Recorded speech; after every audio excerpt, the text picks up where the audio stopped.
Welcome to the U.S. Military Base YouTube channel. Let's start with the latest news of the military agenda. The Ukrainian General Staff reported that more than 14 missile attacks were carried out on 3 regions where Russian military personnel and equipment are concentrated, and 2 points where Russian anti-aircraft systems are located, during the operations carried out by Ukrainian warplanes and helicopters in the evening. Has been deployed. Artillery and missile units, which carried out simultaneous attacks with Ukrainian helicopters, struck 2 clusters of Russian military personnel and equipment, an electronic warfare station and an important military facility. Official reports indicate that Ukrainian forces destroyed 14 Russian military vehicles, 2 valuable military equipment and 6 artillery systems in the evening attacks. In response to these attacks of the Ukrainian army, Russian rocket launchers carried out 20 attacks, mostly targeting the Bakhmut front. All of the 30 attacks carried out by the Russian attack groups, which carried out attacks in coordination with these attacks, were repelled by the Ukrainian forces. In addition, the State Border Guard Service of Ukraine reports that a significant part of the mobilized Russian soldiers on the Bakhmut front, where there has been intense conflict for a long time, have withdrawn and more professional units have been replaced. It is reported that the most effective units on the front at the moment are the border guards, and they neutralize nearly 100 enemy soldiers almost every day.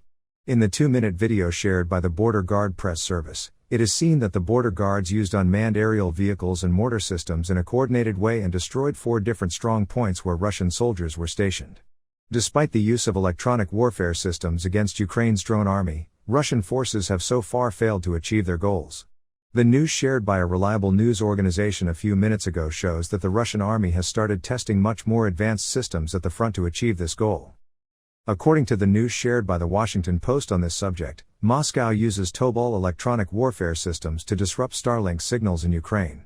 Ostensibly produced for a program to protect the Kremlin satellites, the Tobol system can also be used to attack satellite systems used by the enemy. Open sources indicate that Russia currently has 7 Tobol systems. Normally all of these systems are located near facilities used to monitor satellites. The fact that the Russian army has brought this system to the fore shows that Ukraine's drone army project is quite effective. Also, Patriot anti-aircraft missile systems from the USA and the Netherlands, as well as from the Germans, arrived in Ukraine. According to Ukraine's first deputy defense minister, Oleksandr Pavlyuk, these countries' Patriot systems will help defend Ukraine against Russian cruise missiles and UAVs. Pavlyuk expressed his gratitude to the partners for significantly strengthening the air defense of Ukraine. Before delivery, Germany announced the shipment of Patriot missile systems to Ukraine. Defense Minister Oleksiy Reznikov confirmed that Patriot systems have arrived in Ukraine. The United States first announced the transfer of Patriot systems to Ukraine in December 2022 as part of a military aid package. The Netherlands also announced that it is supplying Patriot missile systems and missiles to Ukraine. At the end of March, Ukrainian military personnel completed training on Patriot missile systems in the United States earlier than expected.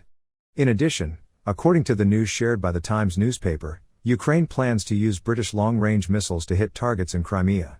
Citing sources in the Ukrainian armed forces, the news organization reported that Ukrainian President Volodymyr Zelensky mentioned possible missile attacks on Crimea while talking about the destruction of Russian military facilities. According to the newspaper's sources, the Ukrainian army has been stockpiling missiles for such an attack for a long time. As you may recall, Western news sources reported a few weeks ago that Britain was planning to deliver long-range Storm Shadow tactical cruise missiles and 250 to 300 km range Harpoon cruise missiles to Ukraine. On the other hand, the French Navy successfully conducted the test of the M51 strategic missile. The French Ministry of Defense announced in a press release on its official Twitter account that this is the 6th consecutive test of the La Terrible submarine missile. The M51 is a French missile developed to be launched from naval platforms. It first went into service about 13 years ago, in 2010. The developer and manufacturer of the rocket is Ariane Group, a joint venture of Airbus and Safran. French Defense Minister Sébastien Lecornu said that in today's test, the M51 missile did not have a warhead. The M51 is part of the military deterrence of the French defense and national security. Today's test was carried out under the supervision of the General Directorate of Armaments and the French Ministry of Defense. The French ministry said the test was carried out in strict accordance with France's international commitments. The missile is powered by a 3-stage solid-fuel rocket engine. Its maximum flight speed is Mach 25 and can hit a target between 8,000 km and 10,000 km. The guidance system is astro-inertial guidance, but Paris plans to develop a version with the Galileo guidance system. The sole operator of this missile is France. The naval platform that carried out the test was the French Triomphant-class submarine Le Terrible. Le Terrible first tested the M51 on January 27, 2010. This sub is a nuclear-class submarine. It can dive to a depth of 400 meters and travel at 25 knots. The submarine has an integrated system for electronic warfare and traps. It can carry 16 M45 or M51 nuclear missiles.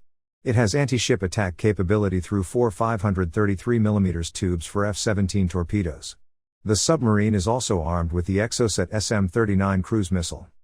The French ministry also said about today's test, "This shot confirms the operational capability of SSBN Le Terrible's deterrent weapon system, which is currently in IPER or large coding and will soon be back in operational cycle.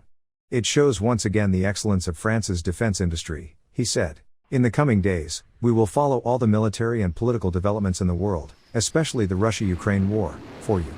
To be informed of developments faster, you can subscribe to our channel and turn on notifications. Also, if you like our video and leave a comment, you will make us feel your support. For now, I wish everyone a good day. See you soon."